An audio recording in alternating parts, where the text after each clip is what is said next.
Meet the editors. ചോദ്യം ഇതാണ്, യോഗിക്ക് മൂക്കുകയറോ?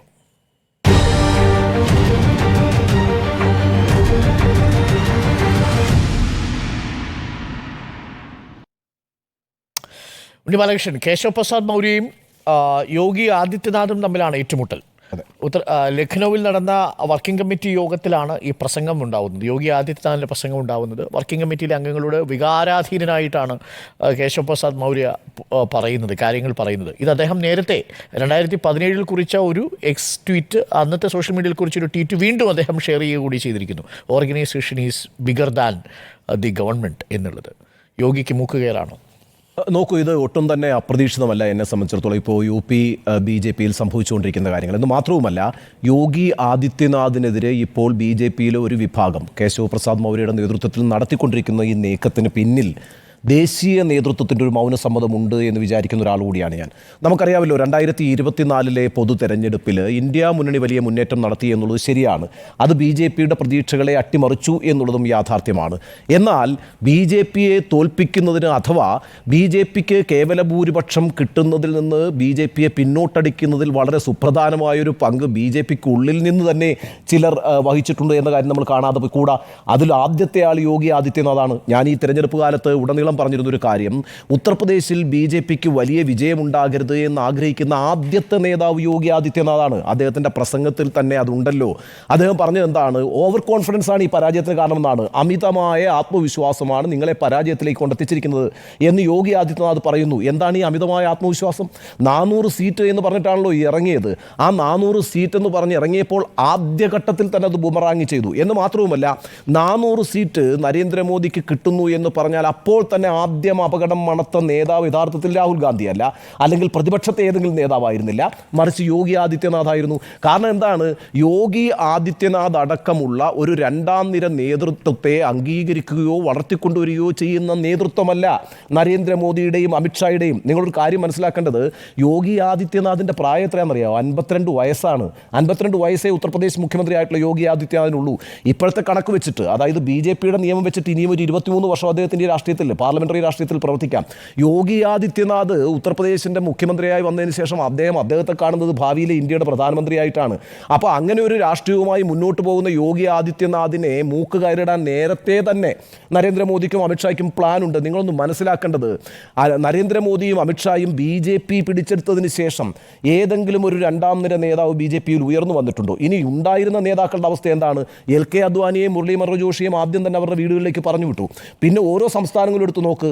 ഇപ്പോൾ രാജസ്ഥാൻ എടുത്താൽ വസുന്ധര രായ സിന്ധ്യയുടെ അവസ്ഥ എന്താണ്? അതേപോലെ തന്നെ ബീഹാർ എടുത്താൽ യശ്വന്ത് സിൻഹ, രവിശങ്കർ പ്രസാദ്. മഹാരാഷ്ട്രയിൽ ആകപ്പാടെ നമുക്കറിയുന്ന ഒരു നേതാവ് ഫട്നവീസ് മാത്രമാണ്. പ്രമോദ് മഹാജനെയും സുമിത്ര മഹാജനെയും ഗോപിനാഥ് മുണ്ടയും പോലുള്ള വലിയ പ്രമുഖരായ നേതാക്കൾ BJP-ക്ക് ഉണ്ടായിരുന്ന സംസ്ഥാനമാണ്. അതേപോലെ തന്നെയല്ലേ ഇപ്പം കർണാടകയിൽ എടുത്താൽ യെദ്യൂരപ്പ. ഇങ്ങനെ ഉമാഭാരതി എന്ന് പറയുന്ന ഒരു നേതാവിനെ ഇപ്പം നമുക്ക് കേൾക്കാനുണ്ടോ? ഗോവിന്ദാചാര്യ എവിടെ പോയി നമ്മൾ അറിയുന്നുണ്ടോ? ഈ രീതിയിൽ BJP-യുടെ മുതിർന്ന തലയുടുപ്പുള്ള എല്ലാ നേതാക്കളെയും ഒന്നുകിൽ വീട്ടിലിരുത്തുകയോ അല്ലെങ്കിൽ രാഷ്ട്രീയ വനവാസത്തിന് പറഞ്ഞയക്കുകയോ ചെയ്ത നേതൃത്വമാണ് നരേന്ദ്രമോദിയും അമിത്ഷായും എന്ന് പറയുന്നത്. ആ നേതൃത്വത്തിന് താഴെ താൻ ഒട്ടും സുരക്ഷിതനല്ല എന്നറിയുന്ന യോഗി ആദിത്യനാഥ് നന്നായി കളിച്ചൊരു തെരഞ്ഞെടുപ്പാണെന്നേ ഈ പറഞ്ഞ 2024 നടന്നത്. എന്താ സ്ഥിതി? 2024 തെരഞ്ഞെടുപ്പിൽ 240 സീറ്റുകളാണ് BJP-ക്ക് കിട്ടിയത്, ഷോർട്ട് ഓഫ് മെജോറിറ്റി. എത്ര സീറ്റിന് കുറവുള്ളത്? 32 സീറ്റിന്റെ കുറവ്. ആ 32 സീറ്റ് നഷ്ടം വന്നത് എവിടെയാണെന്നറിയാമോ? ഉത്തർപ്രദേശിൽ നിന്നാണ് നഷ്ടം വന്നത്. 33 സീറ്റാണ് ഉത്തർപ്രദേശിൽ ലഭിച്ചിട്ടുള്ളത്. എത്ര സീറ്റായിരുന്നു? 60 സീറ്റ്. 2014 നരേന്ദ്രമോദിയെ അധികാരത്തിൽ കൊണ്ടുവരുന്നതിൽ നിർണായകമായ പങ്കുവഹിച്ച സംസ്ഥാനം ഏതാണ്? ഉത്തർപ്രദേശാണ്. ആകെയുള്ള 80 സീറ്റുകളിൽ 71 സീറ്റും BJP-ക്ക് സംഭാവന ചെയ്തു. അന്ന് ഉത്തർപ്രദേശിന്റെ ചുമതലക്കാരനാരാണ്? അമിത്ഷായാണ്. ഒറ്റ സ്റ്റേറ്റിന്റെ ചുമതലയേ ഉള്ളൂ അമിത്ഷാ. മുസാഫർ നഗറിൽ വലിയൊരു കലാപം 2013 ഉണ്ടാക്കി. 2014 80-71 സീറ്റും BJP-യുടെ പോക്കറ്റിലായി. 2019 എന്താ സംഭവിച്ചത്? നമ്മൾ ശ്രദ്ധിക്കണം. 2019 രാജ്യം മുഴുവൻ ഒരു വലിയ ദേശവികാരമുണ്ടായപ്പോൾ അവിടെ സീറ്റ് കുറയുകയാണ് ചെയ്തത്. ഉത്തർപ്രദേശിൽ സീറ്റ് കുറയുകയാണ് ചെയ്തത്. 71 സീറ്റിൽ നിന്ന് 60 സീറ്റിലേക്ക് വന്നു. 2024 60 സീറ്റുകളിൽ നിന്ന് 33 സീറ്റുകളിലേക്ക് കുറഞ്ഞു. നമ്മൾ വളരെ പ്രധാനമായും ശ്രദ്ധിക്കേണ്ടത്, ഈ തെരഞ്ഞെടുപ്പിൽ, ഈ ലോക്സഭാ തെരഞ്ഞെടുപ്പിൽ BJP-ക്കെതിരായി നിന്ന ജാതി വിഭാഗം ഏതാ? രാജ്പുത്തുകളാണ്. നമ്മൾ വിവിധ ഘട്ടങ്ങളിൽ അത് വിലയിരുത്തിയിട്ടുണ്ട്. ആ രാജ്പുത്ത് വിഭാഗത്തിൽ നിന്ന് വരുന്ന മുഖ്യമന്ത്രിയാണ് ഈ യോഗി ആദിത്യനാഥ് എന്ന് പറയുന്നത്. എന്തുകൊണ്ടാണ് ഉത്തർപ്രദേശിൽ രാജ്പുത്തുകൾ എതിരായത്? ഒന്ന്, യോഗി ആദിത്യനാഥ് തന്നെ പിന്നിൽ നിന്ന് പാലം വലിച്ചു. 2, ജനറൽ VK കെ സിംഗിന് അവിടെ സീറ്റ് കൊടുത്തില്ല ഫൈസാബാദിൽ. എന്തുകൊണ്ടാണ് വി കെ സിംഗിന് സീറ്റ് കൊടുക്കാതിരുന്നത്? 5 ലക്ഷമാണ് വി കെ സിംഗിന്റെ ഭൂരിപക്ഷം. ഇപ്പുറത്ത് 4 ലക്ഷം ഉണ്ടായിരുന്നുള്ളൂ. നരേന്ദ്രമോദിക്ക് സഹിക്കില്ല. ആ സംസ്ഥാനത്ത് ഏറ്റവും വലിയ ഭൂരിപക്ഷം നേടി വിജയിച്ചു വരേണ്ട ആൾ താനാണ് എന്ന് നരേന്ദ്രമോദി അങ്ങ് വിചാരിക്കുന്നു. വി കെ സിംഗിന് സീറ്റ് കൊടുത്തില്ല. രാജ്പുത്തുകളെതിരായി എന്താ സംഭവിച്ചത്? വാരണാസിയിൽ എത്രയാ ഭൂരിപക്ഷം? 1.5 ലക്ഷം വോട്ടിന്റെ ഭൂരിപക്ഷം. വലിയ തിരിച്ചടിയാണ്. അതായത് 33 സീറ്റുകളിലേക്ക് ബി ജെ പി അവിടെ മൂക്കൂത്തി വീണു എന്ന് മാത്രമല്ല, 1.5 ലക്ഷം വോട്ടിന്റെ ഭൂരിപക്ഷത്തിലേക്ക് നരേന്ദ്രമോദി കൂപ്പുകുത്തുന്നു. അതേപോലെ തന്നെ അയോധ്യയിൽ അവധേഷ് പ്രസാദ് വിജയിക്കുന്നു. അയോധ്യ എന്ന് പറയുന്നത് ഏറ്റവും പ്രധാനപ്പെട്ട ഒരു പൊളിറ്റിക്കൽ അജണ്ട ആയിരുന്നില്ലേ ബി ജെ പിയുടേത്? അമേത്തി ഏറ്റവും പ്രസ്റ്റീജിയസ് ആയിട്ട് അവർ കണ്ടുവരുന്ന സീറ്റിലെ അവിടെ തോൽക്കുന്നു. അങ്ങനെ ഏതെല്ലാം വിധത്തിലുള്ള തിരിച്ചടിയാണ് ബി ജെ പിക്ക് ഉത്തർപ്രദേശിൽ ഉണ്ടായിട്ടുള്ളത്. ഇപ്പോൾ ബി ജെ പി അല്ല കേട്ടോ ഇന്ത്യ ഭരിക്കുന്നത്, എൻ ഡി എ ആണ് ഇന്ത്യ ഭരിക്കുന്നത്. അങ്ങനെ ഒരു സാഹചര്യം ഉണ്ടാക്കിയതിനകത്ത് ഏറ്റവും പ്രധാനപ്പെട്ട ഉത്തരവാദിയായിട്ട് ബി ജെ പിയുടെ ദേശീയ നേതൃത്വം രണ്ടുപേരേ ഉള്ളൂ, നരേന്ദ്രമോദിയും അതേപോലെ തന്നെ അമിത്ഷായും. അവർ കാണുന്നത് ഈ പറയുന്ന യോഗി ആദിത്യനാഥിനെയാണ്. മാത്രമല്ല യോഗി ആദിത്യനാഥല്ലേ ഹിന്ദു നാഷണലിസത്തിൻ്റെ ഒരു സിമ്പിളായിട്ട് വളർന്നു വരുന്നത്. ഇന്ത്യയിൽ ഏതെങ്കിലും ഒരു സംസ്ഥാനത്ത് ഒരു മുഖ്യമന്ത്രിയായിട്ടൊരു സന്യാസി വന്നിട്ടുണ്ടോ? ഇല്ലല്ലോ. അപ്പോൾ അത് കൃത്യമായിട്ടുള്ള ഈ നരേന്ദ്രമോദിയുടെ തന്നെ അജണ്ടയായിരുന്നു. നമ്മളിപ്പോൾ നോക്കേണ്ട ഒരു കാര്യം, 2014 നരേന്ദ്രമോദി അധികാരത്തിൽ വരുന്നു. 2017 ഉത്തർപ്രദേശിലെ തെരഞ്ഞെടുപ്പ് നടക്കുന്നത്. 2017 ബി ജെ പി ഒരൊറ്റ മുഖ്യമന്ത്രി സ്ഥാനാർത്ഥിയും ഉത്തരേന്ത്യയിൽ ഉത്തർപ്രദേശിൽ ഉയർത്തി കാണിച്ചിട്ടില്ല. കാരണം എന്താ? മോഡി ബ്രാൻഡാണ്. ആ മോഡി ബ്രാൻഡാണ് അവിടെ മത്സരിച്ചത്. 2017 നല്ല ഭൂരിപക്ഷത്തോടുകൂടി അധികാരത്തിൽ വന്നത്. എത്രയാ സീറ്റ് എന്നറിയാമോ? 325, 3-2 ഭൂരിപക്ഷമാണ്. 403 സീറ്റേ ഉള്ളൂ ഉത്തർപ്രദേശിൽ. 3-2 ഭൂരിപക്ഷത്തിൽ അവിടെ അധികാരത്തിൽ വന്നു. യോഗി ആദിത്യനാഥിനെ നരേന്ദ്രമോദി നിർദ്ദേശിച്ച് മുഖ്യമന്ത്രിയാക്കി. ഇപ്പോൾ 2022 വീണ്ടും തെരഞ്ഞെടുപ്പ് നടന്നല്ലോ. എന്താ സ്ഥിതി? 255 സീറ്റിലേക്ക് വീണു കേട്ടോ. 255 സീറ്റിലേക്ക് വീണു. 111 സീറ്റുമായി സമാജ്വാദി പാർട്ടി മെച്ചപ്പെട്ടൊരു പ്രതിപക്ഷമാണ് അവിടെ. നേരത്തെ 47 സീറ്റാണ് കഴിഞ്ഞതിന് മുമ്പുള്ള നിയമസഭയിലുള്ളത്. അവിടെ നിന്ന് 111ലേക്ക് ഉയർന്നു. ഇപ്പോൾ ഇതാ 37 സീറ്റുമായിട്ട് ഒന്നാമത്തെ കക്ഷിയായിട്ട് സമാജ്വാദി പാർട്ടി അവിടെ നിൽക്കുന്നു. ചെറിയ ത്രട്ടല്ല ഉത്തർപ്രദേശിൽ ബി ജെ പി നേരിടുന്നത്. ഞാൻ പറഞ്ഞു വന്നത്, B J P as A party 2017, 2022 ഈ രണ്ട് സമയത്തേക്കും വരുമ്പോൾ അവിടെ തകർച്ച കാണിക്കുന്ന പാർട്ടിയാണ്. അതേപോലെ 2019 നിന്ന് 2014, 2019, 2024 3 തെരഞ്ഞെടുപ്പുകളിലും തകർച്ച കാണിക്കുകയാണ് ചെയ്യുന്നത്. ഇവിടെയാണ് ബി ജെ പി ഈ പറയുന്ന യോഗി ആദിത്യനാഥിനെ ഇനി എന്തുകൊണ്ട് യോഗി ആദിത്യനാഥ് എന്തുകൊണ്ടാണ് റിവോൾട്ട് ചെയ്യുന്നത്? യോഗി ആദിത്യനാഥിന് അറിയാമെന്നേ അതിശക്തനായ നരേന്ദ്രമോദി, അതിശക്തനായ അമിത്ഷാ ഉള്ളപ്പോൾ ഒരു രാഷ്ട്രീയ ഭാവി തനിക്കില്ല എന്ന്. ഇനി വേറൊരു കാര്യം കൂടി പറഞ്ഞ് ഞാൻ അവസാനിപ്പിച്ചേക്കാം. ഇവിടെ ഇപ്പോൾ എന്താണ് ഈ കലക്കവെള്ളത്തിൽ മീൻ പിടിക്കാവുന്നൊരു പരിപാടിയുണ്ട്. കേശവ് പ്രസാദ് മൗര്യ എന്താ ലക്ഷ്യമിക്കുന്നത് നമുക്കറിയാലോ. ഇപ്പോൾ എന്താ സംഭവിച്ചിരിക്കുന്നത്? OBC വോട്ടുകൾ വലിയ രീതിയിൽ സമാജ്വാദി പാർട്ടിയിലേക്ക് വീണ്ടും ഷിഫ്റ്റ് ചെയ്തിരിക്കുന്നു. ഇപ്പോൾ 2014 2019 ബി ജെ പിക്ക് ഉത്തർപ്രദേശിൽ അനുകൂലമായൊരു ഘടകമെന്ന് പറയുന്നത് നരേന്ദ്രമോദി OBCയിൽ നിന്ന് വരുന്നു എന്നുള്ളതാണ്. അവർക്കൊരു പ്രതീക്ഷയുണ്ട്, ആ കമ്മ്യൂണിറ്റിക്ക് ഒരു പ്രതീക്ഷയുണ്ട്, അവരുടെ നേതാവാണ്. അതേസമയം രാജ്പുത്തിൻ്റെ നേതാവായിട്ടുള്ള യോഗിയെ മുഖ്യമന്ത്രിയുമാക്കി ഒരു കോമ്പിനേഷനാണ് അവിടെ വർക്ക് ചെയ്തത്. അത് അപ്പാടെ തകർന്നിരിക്കുന്നു. സമാജ്വാദി പാർട്ടി OBC വോട്ടുകൾ മാത്രമല്ല, യാദവ് വോട്ടുകൾക്ക് പുറമെ OBC ദളിത് വോട്ടുകളെല്ലാം സമാഹരിച്ചിട്ടുണ്ട്. കോൺഗ്രസിനും ആ കാര്യത്തിലൊരു വലിയ റോളുണ്ട്. അപ്പോൾ ആ ഒരു അർത്ഥത്തിൽ അങ്ങനെ ഒരു ഗതിമാറ്റം വോട്ടർമാരുടെ ഇടയിൽ ഉണ്ടായിരിക്കുന്ന സാഹചര്യത്തിൽ കേശവ് പ്രസാദ് മൗര്യ OBC ആണ്. ഇതൊരു നല്ല സാഹചര്യമാണ്. യഥാർത്ഥത്തിൽ 2017 ആദ്യം യോഗി ആദിത്യനാഥ് മുഖ്യമന്ത്രിയാകുന്ന സമയത്ത് മുഖ്യമന്ത്രിയാകുമെന്ന് വിചാരിച്ചിരുന്ന ഒരാളാണ് കേട്ടോ കേശവ് പ്രസാദ് മൗര്യ. അന്ന് അദ്ദേഹം ബി ജെ പിയുടെ സംസ്ഥാന അധ്യക്ഷൻ കൂടിയാണ്. അന്ന് അദ്ദേഹത്തിനെ മാറ്റി യോഗി ആദിത്യനാഥിനെ കൊണ്ടുവന്ന നരേന്ദ്രമോദിയാണ്. പക്ഷേ ഇപ്പോൾ ഈ ഒരു അവസരം മുതലെടുത്തുകൊണ്ട് കേശവ് പ്രസാദ് മൗര്യ സ്ട്രൈക്ക് ചെയ്യുന്നു. ഞാൻ അവസാനിപ്പിക്കുമ്പോൾ എനിക്ക് ഉറപ്പാണ് 2027 നിയമസഭാ തെരഞ്ഞെടുപ്പിലേക്ക് പോകുമ്പോൾ മുഖ്യമന്ത്രിയായി യോഗി ആദിത്യനാഥ് ഉത്തർപ്രദേശിലുണ്ടാകാൻ സാധ്യതയില്ല. ഇപ്പോഴത്തെ ഈ റിവോൾട്ടിൻ്റെ ഭാഗമായിട്ട് മാറ്റില്ല. കാരണം നമുക്കറിയുന്ന പോലെ 10 അസംബ്ലി ഉപതെരഞ്ഞെടുപ്പ് നടക്കാനിരിക്കുകയാണ്. അതുകൊണ്ടൊരു മുഖ്യമന്ത്രിയെ മാറ്റിയുള്ള പരീക്ഷണത്തിലൊന്നും ബി ജെ പി പോവില്ല. പക്ഷേ 2027 നടക്കാനിരിക്കുന്ന ഉത്തർപ്രദേശ് തെരഞ്ഞെടുപ്പിൽ, നിയമസഭാ തെരഞ്ഞെടുപ്പിൽ യോഗി ആദിത്യനാഥ് ആയിരിക്കില്ല മുഖ്യമന്ത്രി, അഥവാ മുഖ്യമന്ത്രി സ്ഥാനാർത്ഥി. പുതിയൊരാൾ വരും, അതിനാണ് സാധ്യത. കാരണം മുഖ്യമന്ത്രി എന്നുള്ള നിലയ്ക്കും ബി ജെ പിയുടെ ഉയർന്നു വരുന്നൊരു നേതാവ് എന്നുള്ള നിലയ്ക്കും മൂക്കിന് വെട്ടി മൂലക്കിരുത്തുക എന്നൊരു പ്രയോഗമുണ്ടല്ലോ. മൂക്ക് ചെത്തി മൂലക്കിരുത്തേണ്ട ഒരു നേതാവായിട്ട് ദേശീയ നേതൃത്വം, അതായത് നരേന്ദ്രമോദിയും അമിത്ഷായും യോഗി ആദിത്യനാഥിനെ കാണുന്നുണ്ട്. അതുകൊണ്ട് തന്നെ യോഗി ആദിത്യനാഥിന് ഉത്തർപ്രദേശ് രാഷ്ട്രീയത്തിലും ബി ജെ പി രാഷ്ട്രീയത്തിലും വലിയ ഭാവിയുണ്ട് എന്ന് ഞാൻ വിചാരിക്കുന്നില്ല. സ്മൃതി, യോഗിക്ക് മൂക്കുകയർ വരും. അപ്പോൾ ഉടനെ വരില്ല, അതിൻ്റെ സൂചനകൾ ലഭിച്ചു കഴിഞ്ഞു. ഇക്കാര്യത്തിൽ ഇപ്പോൾ കേജ്രിവാളിൻ്റെ ദീർഘദൃഷ്ടി എന്നാണ് ഇതിനെ കാണേണ്ടത്. കാരണം കേജ്രിവാൾ ജാമ്യത്തിലിറങ്ങിയ ഘട്ടത്തിൽ തന്നെ പറഞ്ഞിരുന്നു, മോദി ഇനി വിജയിക്കുകയാണെങ്കിൽ ആദ്യം തല ഉരുളുക ഇദ്ദേഹത്തിൻ്റെ ആയിരിക്കും എന്നുള്ള പറഞ്ഞിരുന്നു. അപ്പോൾ യോഗിയെ സംബന്ധിച്ച് യോഗിയുമായി ബന്ധപ്പെട്ട് ഇപ്പോൾ അവിടുത്തെ ഉപമുഖ്യമന്ത്രി നടത്തിയ പ്രതികരണമാണല്ലോ ഇപ്പോൾ ചർച്ചയാകുന്നത്. അപ്പോൾ പാർട്ടിക്ക് വിധേയനായി നിൽക്കേണ്ടതുണ്ട് എന്ന് അദ്ദേഹം പറയുന്നത് എപ്പോഴാണ്? നഡ്ഡയുമായുള്ള കൂടിക്കാഴ്ചയ്ക്ക് ശേഷമാണ്. അവിടെയാണ് അതിൻ്റെ രാഷ്ട്രീയ പ്രാധാന്യം. അപ്പോൾ ദേശീയ നേതൃത്വത്തിൻ്റെ അംഗീകാരത്തോടു കൂടി തന്നെയാണ് അങ്ങനെ ഒരു പ്രതികരണത്തിലേക്ക് അദ്ദേഹം കടന്നിരിക്കുന്നത്. മാത്രമല്ല, നേരത്തെ തന്നെ അവിടുത്തെ പാർട്ടി അധ്യക്ഷൻ ഒരു 15 പേജ് വരുന്ന റിപ്പോർട്ട് നൽകിയിട്ടുണ്ട്. ആ റിപ്പോർട്ടിൽ സർക്കാരുമായി ബന്ധപ്പെട്ടിട്ടുള്ള, അതായത് യോഗി സർക്കാരുമായി ബന്ധപ്പെട്ടിട്ടുള്ള കുറേ കുഴപ്പങ്ങളാണ് ചൂണ്ടിക്കാണിച്ചിട്ടുള്ളത്. ഉദ്യോഗസ്ഥ വാഴ്ച, പാർട്ടി പ്രവർത്തകർ മാറ്റി നിർത്തപ്പെട്ടു, കോൺസ്റ്റബിൾ പരീക്ഷയിലെ ചോദ്യപേപ്പർ ചോർച്ച, രജപുത്ര വിഭാഗത്തിൻ്റെ അതൃപ്തി, പെൻഷൻ പദ്ധതിയിലെ പാകപ്പിഴ, അങ്ങനെ ഒരുപാട് കാര്യങ്ങൾ സർക്കാരുമായി ബന്ധപ്പെട്ട വീഴ്ചകൾ ചൂണ്ടിക്കാണിച്ചുകൊണ്ടാണ് ഈ 15 പേജ് വരുന്ന റിപ്പോർട്ട് നൽകിയിരിക്കുന്നത്. അതൊരു പ്രധാനപ്പെട്ട ഘടകമാണ്. നോക്കൂ, ഇപ്പോൾ ഈ 70-ലധികം സീറ്റുകൾ നേടും എന്നായിരുന്നു കഴിഞ്ഞ തെരഞ്ഞെടുപ്പിലെ ഇവിടെ അവകാശവാദം. എന്നിട്ടാണ് അത് 36ലേക്ക് ചുരുങ്ങിയിരിക്കുന്നത്. അപ്പോൾ ആ പശ്ചാത്തലം അത് ബോധപൂർവം സൃഷ്ടിച്ചതാണ് എന്നൊരു വിലയിരുത്തൽ കൂടി ദേശീയ നേതൃത്വത്തിനുണ്ട്, പ്രത്യേകിച്ച് മോദിക്കുണ്ട് എന്ന് വേണം മനസ്സിലാക്കാൻ. നേരത്തെ പറഞ്ഞ കാര്യങ്ങൾ വീണ്ടും ആവർത്തിക്കേണ്ടതില്ലല്ലോ. അപ്പോൾ മോദിക്ക് വിഘാതമായി വരുന്ന ഒരു നേതാവായി യോഗി ആദിത്യനാഥിനെ കാണുന്നു. അപ്പോൾ യോഗിയും ആ തരത്തിൽ തിരിച്ചു കാണുന്നു. അത് യു പിയിൽ പ്രതിഫലിക്കുന്നു. അതായത് ഈ തെരഞ്ഞെടുപ്പിൻ്റെ BJPക്ക് ഏറ്റ തിരിച്ചടിയുടെ മുഖ്യ കാരണമെന്ന് പറയുന്നത് തന്നെ യു പി ആണല്ലോ. ഇപ്പോൾ ഈ സാഹചര്യം നന്നായി ഉപയോഗിക്കാൻ സമാജ്വാദി പാർട്ടി ശ്രമിക്കുകയാണ്. ഇപ്പോൾ മൗര്യയുടെ പ്രതികരണത്തിന് ശേഷം സമാജ്വാദി പാർട്ടി അഖിലേഷ് യാദവ് പറഞ്ഞിരിക്കുന്നു 100 സീറ്റുമായിട്ട് വരൂ, നമുക്ക് സർക്കാർ ഉണ്ടാക്കാമെന്നാണ് പറയുന്നത്. അപ്പോൾ ഈ ഘട്ടത്തെ നന്നായി മുതലാക്കാൻ നേരത്തെ BJP എങ്ങനെയാണോ ചെയ്തിരുന്നത് അതേ തന്ത്രം തിരിച്ചു പ്രയോഗിക്കാൻ ഇപ്പോൾ ഇന്ത്യ മുന്നണിക്ക് സാധിക്കുന്നു എന്നുള്ളൊരു പ്രധാനപ്പെട്ട കാര്യമുണ്ട്. ഇന്ത്യ മുന്നണി നല്ല പെർഫോമൻസ് ആണല്ലോ നേരത്തെ ലോക്സഭാ തെരഞ്ഞെടുപ്പിൽ കാഴ്ചവെച്ചത്. ഇനിയിപ്പോൾ 10 നിയമസഭാ സീറ്റുകളിൽ ഉപതെരഞ്ഞെടുപ്പ് നടക്കാനിരിക്കുകയാണ്. അതിൽ 5-5 എന്ന നിലയാണ് ഇപ്പോൾ ഉള്ളത്. ഇന്ത്യ മുന്നണി, BJP എന്നല്ല, ഇന്ത്യ മുന്നണിയും സമാജ്വാദി പാർട്ടി 5 സീറ്റ്, അതെ, NDAക്ക് 5 സീറ്റ്. അപ്പോൾ ആ രൂപത്തിലാണ് കാണുന്നത്.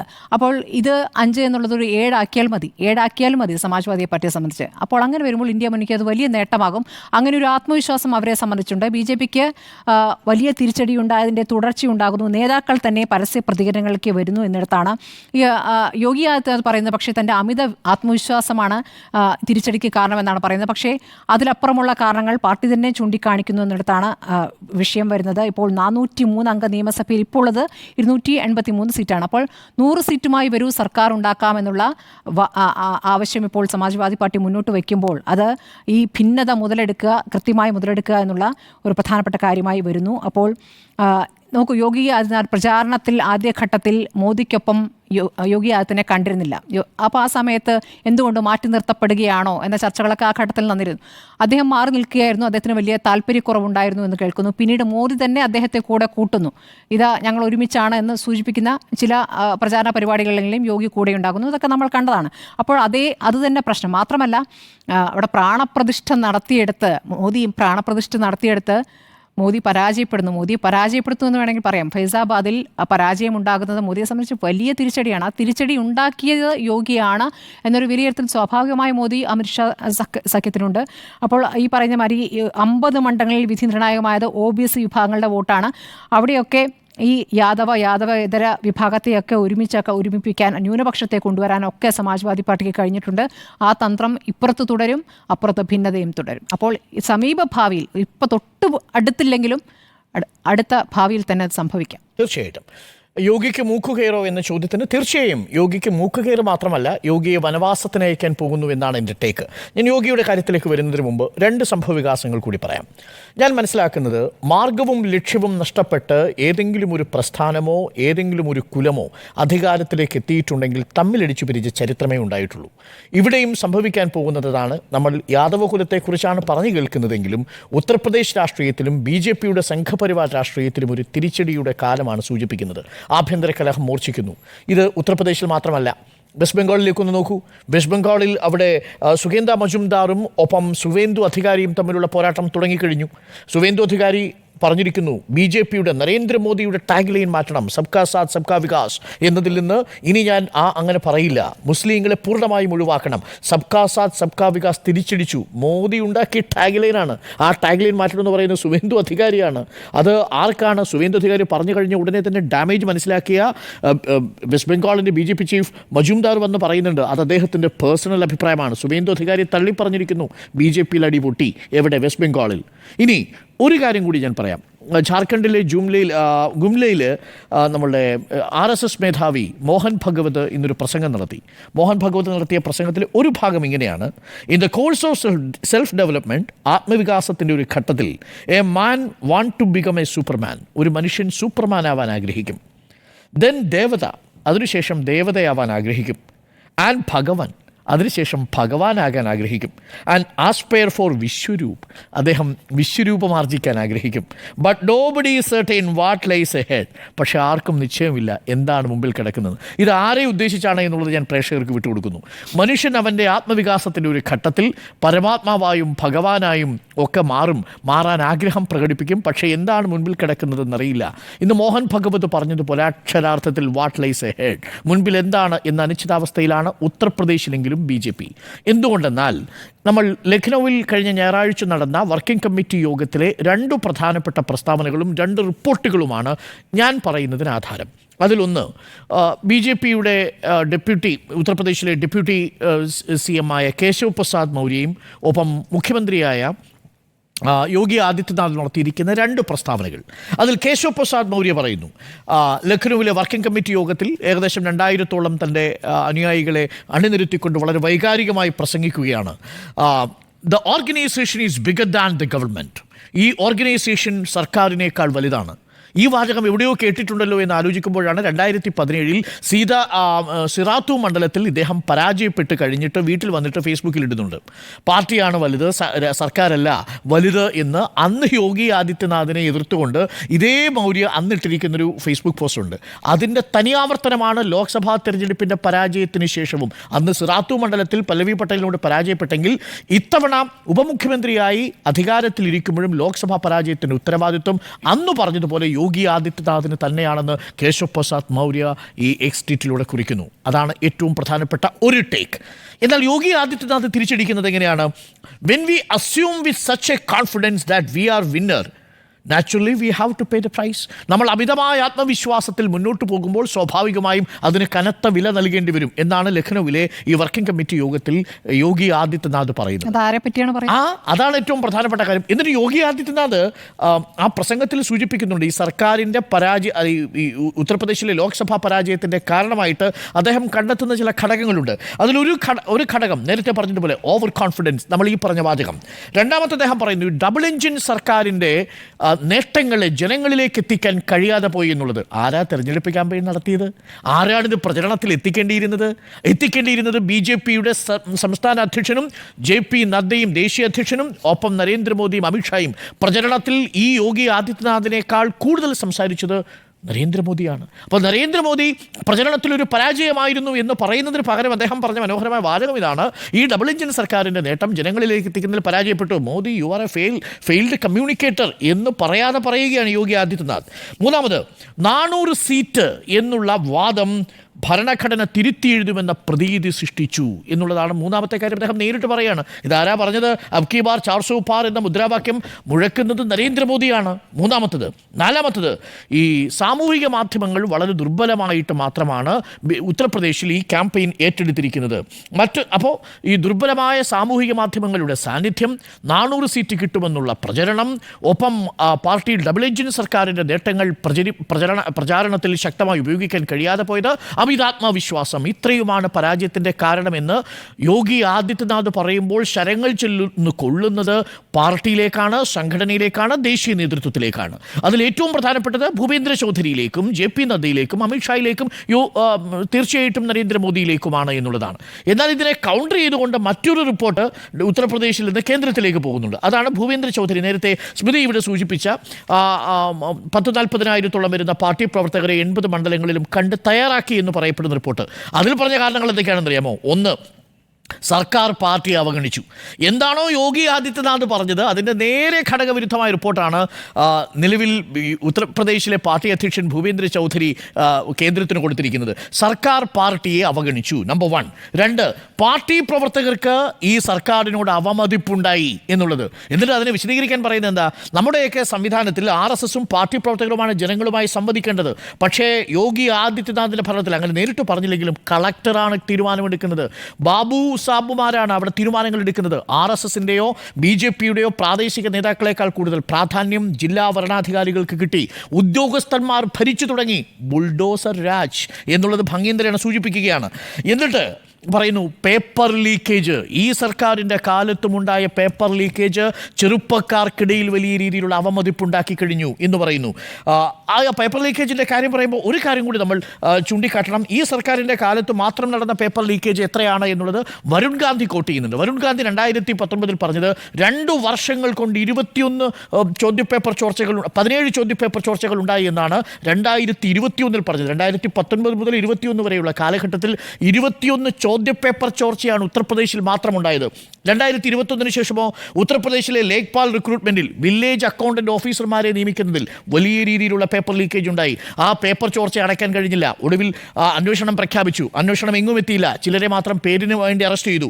ഉത്തർപ്രദേശിലെ എലിജിബിലിറ്റി ടെസ്റ്റ്, അതായത് നമ്മുടെ കേട്ടിട്ടുണ്ടല്ലോ, പ്രൈമറി സ്കൂൾ അധ്യാപകരാകാൻ വേണ്ടുന്ന പരീക്ഷയുടെ ചോദ്യപേപ്പർ ചോർത്തി കൊടുത്തു. ആ ചോദ്യപേപ്പർ ചോർച്ചയും അന്വേഷണത്തിന് വിട്ടു. ആ അന്വേഷണവും എങ്ങും എത്തിയില്ല. നാമമാത്രമായി കുറച്ചുപേരെ പിടിച്ചു. ഉത്തർപ്രദേശിലെ +2 ക്ലാസ്സിലെ ചോദ്യപേപ്പർ തന്നെ ചോർന്നു. അങ്ങനെ 2021 ശേഷം 3-4 ചോദ്യപേപ്പർ ചോർച്ച, 2019 മുതൽ 17 ചോദ്യപേപ്പർ ചോർച്ച, മൊത്തം 20-21 ചോദ്യപേപ്പർ ചോർച്ചകൾ ഉത്തർപ്രദേശിൽ ഈ സർക്കാരിനോടുള്ള വിശ്വാസം ചെറുപ്പക്കാർക്ക് നഷ്ടപ്പെടുത്തി. ഇതാ കണ്ടുകൊണ്ടിരിക്കുന്ന പ്രേക്ഷകരെ സംബന്ധിച്ച് ഉത്തർപ്രദേശ് മോഡൽ, യോഗി മോഡൽ എന്നൊക്കെ പറയുമ്പോൾ നമ്മൾ സാധാരണ ചാച്ചാ നെഹ്റു എന്ന് പറയും അല്ലേ? ഈ നെഹ്റുവിനെ കുറിച്ച് പറയുന്നത് ചാച്ചാ നെഹ്റു എന്നാണ്, വളരെ സ്നേഹത്തോടു കൂടി വിളിക്കുന്നതാണ്. പക്ഷേ ഇപ്പോൾ യോഗി ആദിത്യനാഥ് നാട്ടിൽ വിളിക്കുന്നത് മറ്റൊരു പേരാണ്, ചോർച്ചാ രാജ്. ആ ചോർച്ചാ രാജായി വരുന്നത് ചോദ്യപേപ്പർ ചോർച്ച മാത്രമല്ല കേട്ടോ. അവിടെ രാംലയെ കൊണ്ടിരുത്തിയിരിക്കുന്ന മേൽക്കൂര തന്നെ ചോർന്നുപോയി. എയർപോർട്ട് ചോർന്നൊലിക്കാൻ തുടങ്ങി. അങ്ങനെ വിവിധ പ്രദേശങ്ങൾ, റെയിൽവേ സ്റ്റേഷൻ, അതിൻ്റെ ഭിത്തി തന്നെ ഇടിഞ്ഞു വീണു മഴക്കാലത്ത്. 17 പാലങ്ങൾ BJPയുടെ സഖ്യകക്ഷി ഭരിക്കുന്ന ബീഹാറിൽ തകർന്നു വീണു. അങ്ങനെ BJP ഭരിക്കുന്ന ഉത്തർപ്രദേശിലും BJPയുടെ സഖ്യകക്ഷി ഭരിക്കുന്ന ബീഹാറിലുമായി ചോർച്ചയും പാലങ്ങൾ തകർച്ചയും നടക്കുമ്പോൾ ജനങ്ങൾക്ക് സർക്കാരിലുള്ള വിശ്വാസം നഷ്ടപ്പെടുമെന്നാണ്. 5ാമത്തെ പോയിന്റായിട്ട് പറയുന്നു കോൺട്രാക്ട് നിയമനങ്ങൾ. ഇവിടെ സ്ഥിരം നിയമനം ഇല്ലെന്ന് മാത്രമല്ല, സംവരണം അട്ടിമറിക്കാനുള്ള നീക്കമായിട്ടാണ് അപ്നാദൾ അടക്കമുള്ളവർ കണക്കാക്കിയത്. ഉത്തർപ്രദേശിൽ യോഗി ആദിത്യനാഥിൻ്റെ സർക്കാരിൻ്റെ ഭരണകാലത്താണ് ഏറ്റവും കൂടുതൽ കോൺട്രാക്ട് നിയമനങ്ങൾ നടക്കുന്നത്. അപ്പോൾ ഒരു ഭാഗത്ത് കോൺട്രാക്ട് നിയമനങ്ങൾ നടക്കുന്നു, മറുഭാഗത്ത് പേപ്പർ ലീക്കേജ്. ഇത് രണ്ടും കൂടി കുർമി സമുദായത്തിൽപ്പെട്ട അനുപ്രിയ പട്ടേലിനെ പോലെയുള്ള ആളുകൾ പറഞ്ഞു, ഇത് ഞങ്ങളെ ഉദ്ദേശിച്ചുള്ളതാണ്, ഞങ്ങളെ മാത്രം ഉദ്ദേശിച്ചിട്ടുള്ളതാണ്. ഈ കുർമി സമുദായത്തിൽപ്പെട്ട ആളുകളെ, മൗര്യ സമുദായത്തിൽപ്പെട്ട ആളുകളെ, നോൺ യാദവ് OBCകളെ, ദളിത് വിഭാഗത്തിൽപ്പെട്ട ആളുകളെ അധികാരത്തിൽ എത്തിക്കാതിരിക്കാൻ വേണ്ടി നടത്തുന്ന മാഫിയ ശ്രമമാണ് എന്ന രീതിയിലാണ് അതിനെ വ്യാഖ്യാനിച്ചിരിക്കുന്നത്. അതുകൊണ്ട് അവിടെ കാസ്റ്റ് ഇക്വേഷൻസ് ഒരു ഭാഗത്ത് രജപുത്രൻ്റെ മുഖമായിട്ട് നിൽക്കുന്നു, മറുഭാഗത്ത് നോൺ യാദവ് OBCയുടെ മുഖമായി നിൽക്കുന്ന അപ്നാദളാണെങ്കിലും ശരി, മൗര്യ ആണെങ്കിലും ശരി, ഇവർക്ക് യാതൊരു രാഷ്ട്രീയ സ്വാധീനവും ഇല്ലാത്ത സാഹചര്യം ഉണ്ടാകുന്നു. ഇതിനെയാണ് അവർ യഥാർത്ഥത്തിൽ എതിർക്കുന്നത്. ഇതിന് കേന്ദ്ര നേതൃത്വത്തിൻ്റെ പിന്തുണയുണ്ട് എന്ന് തന്നെയാണ് ഞാൻ വിശ്വസിക്കുന്നത്. ഞാൻ അവസാനിപ്പിക്കുന്നു. ഇതിൽ സഞ്ജയ് നിഷാദ് എന്ന് പറയുന്നൊരു ഈ സാധാരണ മുഖ്യ സമൂഹത്തിലെ ഒരു പ്രതിനിധി പറഞ്ഞൊരു വാചകമുണ്ട്. MLC മെമ്പറാണ്. അദ്ദേഹം പറഞ്ഞു, നിങ്ങൾ സാധാരണക്കാരായ ജനങ്ങളെയാണ് ഈ ബുൾഡോസർ വെച്ച് അപ്രൂട്ട് ചെയ്യുന്നതെങ്കിൽ, നിങ്ങൾ കടപുഴക്കുന്ന അവർ നിങ്ങളെ കടപുഴക്കും, അത് ഓർമ്മിച്ചോണം എന്ന് പറഞ്ഞത് ഇതേ യോഗി ആദിത്യനാഥിൻ്റെ മുഖത്ത് നേരെയാണ്. എന്ന് പറഞ്ഞാൽ അവിടെ നിഷാദ് വംശമാണെങ്കിലും ശരി, മൗര്യ വംശമാണെങ്കിലും ശരി, കുർമി വംശമാണെങ്കിലും ശരി, നോൺ ദളിത് യാദവ് ഫേസ് ആണെങ്കിലും ദളിത് ഫേസ് ആണെങ്കിലും ശരി, അതെല്ലാം BJPക്കെതിരായി നിൽക്കുന്നു എന്നൊരു പ്രതീതി അവിടെ സൃഷ്ടിക്കപ്പെട്ടിട്ടുണ്ട്. അതുകൊണ്ട് തന്നെ നേരത്തെ ഉണ്ണി ബാലകൃഷ്ണൻ പറഞ്ഞതുപോലെ 2027 നിയമസഭാ തെരഞ്ഞെടുപ്പിൽ യോഗി ആദിത്യനാഥ് ആയിരിക്കില്ല BJPയുടെ സ്ഥാനാർത്ഥി എന്നുള്ളത് ഏറെക്കുറെ നമുക്ക് നിശ്ചയിക്കാം. അതിനുള്ള ഒരുക്കങ്ങൾ ഗ്രൗണ്ട് വർക്കിൽ തന്നെ നടക്കുന്നു.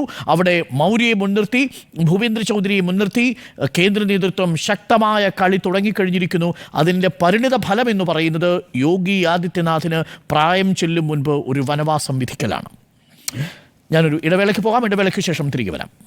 അഞ്ജു, ഞാൻ വിചാരിക്കുന്നത് BJPയിലൊരു തിരുത്തൽ പ്രക്രിയ തുടങ്ങി എന്നുള്ളതാണ്. നമ്മളിപ്പം കേരളത്തിലെ ചർച്ചകൾ നടക്കുന്ന സമയത്ത് നമ്മൾ പറഞ്ഞു വരുന്നത് എന്താണ്, BJPയിലെ കേരളത്തിലെ CPMൽ ഭയങ്കരമായ ചർച്ചകൾ നടക്കുന്നു, എന്തുകൊണ്ട് തോൽവിനെ അഡ്രസ്സ് ചെയ്യുന്നു എന്നുള്ള സംവിധാനങ്ങളാണല്ലോ നമ്മൾ ഈ ചർച്ച ചെയ്ത് വരുന്നത്. ഞാൻ വിചാരിക്കുന്നത് BJPയിലൊരു തിരുത്തൽ പ്രക്രിയ തുടങ്ങി എന്നുള്ളതാണ്.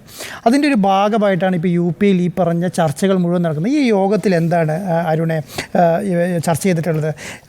യോഗി ആദിത്യനാഥ് പ്രസാദ് പറഞ്ഞിട്ടുള്ളത് എന്താണെന്നറിയോ, ഭരണഘടന തിരുത്തും എന്ന് പറഞ്ഞത് വളരെയധികം ഈ പറഞ്ഞ ഇലക്ഷനിലെ ബാധിച്ചു. സത്യമായ കാര്യമല്ല. അവരത് ആ തിരുത്തൽ പ്രക്രിയൻ്റെ ഭാഗമായിട്ടുള്ള ചർച്ചകളാണ് നടന്നുകൊണ്ടിരിക്കുന്നത് കൂടെ. അപ്പം നമ്മളതിന് രണ്ട് രീതിയിൽ നമുക്കതിനെ കാണാം. ഏത് രീതിയിൽ? ഈ പറഞ്ഞ സർക്കാരിനെതിരായിട്ടും മോദിക്കെതിരായിട്ടുമുള്ള ചർച്ചകൾ വന്നതാണ് എന്നുള്ള രീതിയിൽ നമുക്ക് കാണാം. പക്ഷേ അവിടെ നടക്കുന്നത്, ബി ജെ പിയിൽ നടക്കുന്നത് എന്താണ്? ഈ പറഞ്ഞ സീറ്റിൽ 29 സീറ്റ് നഷ്ടപ്പെട്ടു. എന്തുകൊണ്ട് നഷ്ടപ്പെട്ടു? എങ്ങനെയാണ് നഷ്ടപ്പെട്ടത്? ഏതൊക്കെ കാരണങ്ങളാണ് നമുക്ക് തിരിച്ചടികളായത് എന്നുള്ള കാര്യങ്ങളാണ് അവിടെ ചർച്ച നടന്നുകൊണ്ടിരിക്കുന്നത്. അതിൻ്റെ ഭാഗമായിട്ട് ഈ പറയുന്ന മിനിസ്ട്രിയിൽ അല്ലെങ്കിൽ പറയുന്ന മന്ത്രിസഭയിൽ പുനഃസംഘടന വേണോ, ആരുടെ ഭാഗത്തു നിന്നാണ് വീഴ്ച സംഭവിച്ചിട്ടുള്ളത്, അങ്ങനെയുള്ള വലിയ രീതിയിലുള്ള ചർച്ചകളാണ് ഈ കുറച്ച് ദിവസങ്ങളിലായി യു പി ബി ജെ പിയിലും സർക്കാരിൻ്റെ ഭാഗത്ത് നടന്നുകൊണ്ടിരിക്കുന്നത്. അതിൻ്റെ ഭാഗമായിട്ട് പറയുന്ന ഏകമായിരുന്നു പറയേണ്ടതാണ് ഈ പറഞ്ഞ ഭരണഘടന തിരുത്തും എന്ന് പറഞ്ഞ കാര്യങ്ങളിൽ അത് പറയുന്ന ഈഴവ വിഭാഗത്തിൻ്റെ അടുത്തും പിന്നോക്ക വിഭാഗങ്ങളും വളരെ രീതിയിൽ അത് ബാധിച്ചു എന്നുള്ളതാണ് അതിൽ ഒന്നാമത്തെ കാര്യമായിട്ട് പറയുന്നത്. എന്താണ് രണ്ടാമത്തെ കാര്യം പറഞ്ഞാൽ സോഷ്യൽ മീഡിയ പ്രൊമോഷൻസ് ഒന്നും കാര്യമായ രീതിയിൽ നമുക്ക് വർക്കൗട്ട് ചെയ്യാൻ പറ്റിയില്ല. അത് പ്രതിപക്ഷം നല്ല രീതിയിൽ ഉപയോഗിച്ചു എന്നുള്ളതാണ്. പിന്നെ എന്താണ് ഈ പറഞ്ഞ OBC വിഭാഗങ്ങളിൽ നിന്നും വരുന്ന, അതുപോലെ തന്നെ ഈ രാജ്പുത്തുകളിൽ നിന്നുമുള്ള വോട്ട് ചോർച്ച ഭയങ്കരമായി പറഞ്ഞ സമാജ്വാദിയിലേക്ക് പോയി എന്നുള്ള അങ്ങനെയുള്ള എല്ലാ കാര്യങ്ങളും 1 by 1 ആയിട്ട് ചർച്ച ചെയ്യുന്ന ഒരു സംവിധാനത്തിലേക്ക് മാറി യു പിയിലെ BJP എന്നുള്ളതാണ്. അതിനേക്കാളും വലിയൊരു കാര്യം എന്താ പറയുക, ഈ തിരുത്തൽ സ്വഭാവം BJPയിൽ വരുന്നത് ഇവിടുന്ന് RSSൻ്റെ സപ്പോർട്ട് കൂടിയിട്ടാണ്. ഈ തിരുത്തൽ സ്വഭാവം എപ്പോഴും BJPക്ക് ഒരു സംഘടനാ ദൗർബല്യം ഉണ്ടാവുകയോ അല്ലെങ്കിൽ എന്തെങ്കിലും പ്രശ്നങ്ങൾ ഉണ്ടാകുന്ന സമയത്ത് ഏറ്റവും കൂടുതൽ വരുന്നത് ആളാരാണ്? ഈ പറഞ്ഞ RSS ആണ്. മോഹൻ ഭഗവത് ഈ പറഞ്ഞ ഇലക്ഷൻ കഴിഞ്ഞ ആദ്യത്തെ ചർച്ചയിൽ പറഞ്ഞ എന്താണെന്നറിയോ, ആദ്യത്തെ ഈ പിന്നെ നാഗ്പൂരിൽ പിന്നെ യോഗത്തിൽ പറഞ്ഞ എന്താണെന്നറിയോ, പിന്നെന്താണ് സമാധാന അന്തരീക്ഷം മണിപ്പൂരിൽ തകർന്നു എന്നാണ് പറയുന്നത്. അന്നത്തെ ആദ്യത്തെ ചർച്ചയിൽ പറഞ്ഞ സമാധാന അന്തരീക്ഷം മണിപ്പൂരിൽ നടന്നു. കഴിഞ്ഞ 1 വർഷമായി മണിപ്പൂരിൽ ഈ സമാധാനത്തിനായി കാത്തിരിക്കുന്നു. ആരാണ് പറയുന്നത്? RSSൻ്റെ മേധാവിയാണ്. അതെന്ന് പറയുന്നത് എന്താണ്? ഈ മോഡി സർക്കാരിനും BJPക്കും പറ്റിയ തെറ്റ് ഏറ്റുപറയാണ്. ഈ ഭാഗത്ത് നിങ്ങൾക്ക് തെറ്റ് സംഭവിച്ചു എന്നാണ് പറയുന്നത്. എന്താണ്? കഴിഞ്ഞ 10 വർഷമായി സമാധാനപരമായിരുന്നു മണിപ്പൂർ. കഴിഞ്ഞ 1 വർഷമായി പിന്നെന്താണ് തോക്ക് രാഷ്ട്രീയം രണ്ടാമത് ഉടലെടുത്തു അവിടെ. അത് നിങ്ങൾ തിരുത്തണം. ഇത് തിരുത്തിയില്ലെങ്കിൽ നിങ്ങൾ തിരുത്തേണ്ട സമയം കഴിഞ്ഞിരിക്കുന്നു. അതുപോലെ എന്താണ് പ്രതിപക്ഷത്തിൻ്റെ പ്രാധാന്യം നിങ്ങൾ കുറച്ച് കാണരുത്. നിങ്ങളത് പ്രതിപക്ഷത്തെ പ്രതിപക്ഷമായിട്ടല്ല, ബദൽ കാഴ്ചപ്പാട് മുന്നോട്ട് വയ്ക്കുന്ന അവരുടെ കാഴ്ചപ്പാടുകളെ നിങ്ങൾ അംഗീകരിക്കണം. ഇതൊക്കെ ആരാ പറയുന്നതെന്നറിയോ? ഇതൊക്കെ പറയുന്നത് മോഹൻ ഭഗവതാണ്. അപ്പം അവരെ എതിരാളികൾ എന്ന് വിളിക്കുന്നതിന് പകരം എതിർപക്ഷം എന്ന് വിളിക്കണമെന്ന് പറയുന്നു. ആരാ പറയുന്നത്? മോഹൻ ഭഗവത് പറയുകയാണ്. അവർ ഒരു പ്രശ്നമുണ്ടാക്കുമ്പോൾ അതിൻ്റെ മറ്റൊരു വശമുണ്ടാവും, അത് നിങ്ങൾ അന്വേഷിക്കണം. ഇതൊക്കെ പറയുന്നത് ആരാണ്? മോഹൻ ഭഗവതാണ്. ഇന്നത്തെ ചർച്ചയിൽ എന്താ പറയുന്നത്? ഇന്നത്തെ മോഹൻ ഭഗവതിൻ്റെ അരുണിവിടെ സൂചിപ്പിച്ച് കഴിഞ്ഞു. അതെന്താണ്? ഭഗവാൻ കഴിഞ്ഞാൽ പിന്നെ വിശ്വരൂപം, അതുകൊണ്ടും മതിയാവുന്നില്ല ചിലർക്ക് എന്ന് പറയുന്ന മോഡിയോട് നേരിട്ട് പറയുകയാണ്, നിങ്ങൾ ഈ പറയുന്നതൊന്നും ശരിയല്ല, ഈ പറയുന്ന രൂപങ്ങളൊന്നും ശരിയല്ല. തിരുത്തൽ ശക്തിയായി RSS വരുന്നു. എന്നും BJPക്ക് ഒരു പ്രശ്നം വരുന്ന സമയത്ത് തിരുത്തൽ ശക്തിയായി വന്നിട്ടുള്ളത് RSS ആണ്. അതുപോലെ തന്നെയാണ് ഈ പറഞ്ഞ പോലെ തന്നെ കേശവപ്രസാദ് മൗര്യ 2014 തോറ്റ വ്യക്തിയാണ്. അവിടെ ഇലക്ഷനിൽ തോറ്റ വ്യക്തിയാണ്. ആ ഇലക്ഷനിൽ തോറ്റ വ്യക്തിനെയാണ് അമിത്ഷാ ഉപമുഖ്യമന്ത്രിയാക്കിയത്. അപ്പോൾ എന്താണ്? OBC പ്രാതിനിധ്യം അവിടെ നിർബന്ധമാണ് എന്നുള്ളത്. കാരണം എന്തുകൊണ്ടാണ്? ഈ പറഞ്ഞ രജിപുത്തുകളുടെ ഭാഗമായിരുന്നു യോഗി ആദിത്യനാഥ്. ആ യോഗി ആദിത്യനാഥിൻ്റെ കൂടെ ഈ പറഞ്ഞ OBC വിഭാഗങ്ങളെയും കൂട്ടൊരു എല്ലാവരെയും ഉൾക്കൊണ്ടിച്ചുള്ളൊരു ഭരണമായിരുന്നു യു പിയിൽ വേണ്ടത് എന്ന് അമിത്ഷായും മോഡി തീരുമാനിച്ചതുകൊണ്ടാണ് ഈ പറഞ്ഞ കേശവേന്ദ്ര പ്രസാദ് മൗര്യ അവിടെ ഉണ്ടായിരുന്നത്. കേശവേന്ദ്ര പ്രസാദ് മൗര്യ അവിടെ ഉണ്ടായിരുന്നു. അല്ലെങ്കിൽ എന്ത് പറയുന്നത്? ഈ പറഞ്ഞ മൗര്യ ഉണ്ടാവില്ല. കാരണം എന്തുകൊണ്ടാണ്? ഇലക്ഷനിൽ തോറ്റയാളാണ്. ഇലക്ഷനിൽ തോറ്റയാളെ ഉപമുഖ്യമന്ത്രിയാക്കുന്നതിനാ? ഉപമുഖ്യമന്ത്രിയാക്കാൻ കാരണം ഈ പറഞ്ഞ എല്ലാ വിഭാഗങ്ങളെയും നമ്മൾ എന്തുകൊണ്ടാണ് പിന്നെ യോഗി ആദിത്യനാഥ് പ്രധാനമന്ത്രി സ്ഥാനാർത്ഥിയാകും അല്ലെങ്കിൽ വരുന്ന കാലങ്ങളിൽ പ്രധാനമന്ത്രിയാകുമെന്ന് പറയാൻ കാരണം, കഴിഞ്ഞ നിയമസഭാ ഇലക്ഷനിൽ നമ്മൾ തോളിൽ കൈയിട്ട് നടന്ന നരേന്ദ്രമോദി തോളിൽ കൈയിട്ട് നടന്ന ഒരേ ഒരു വ്യക്തി ഉണ്ടായിരുന്നുള്ളൂ. ആരാണ്? ഈ യോഗി ആദിത്യനാഥ്. യോഗിയുടെ കൈ പിടിച്ചു കൊണ്ടുപോകുന്നു, യോഗിയുടെ തോളത്ത് കൈയിടുന്നു.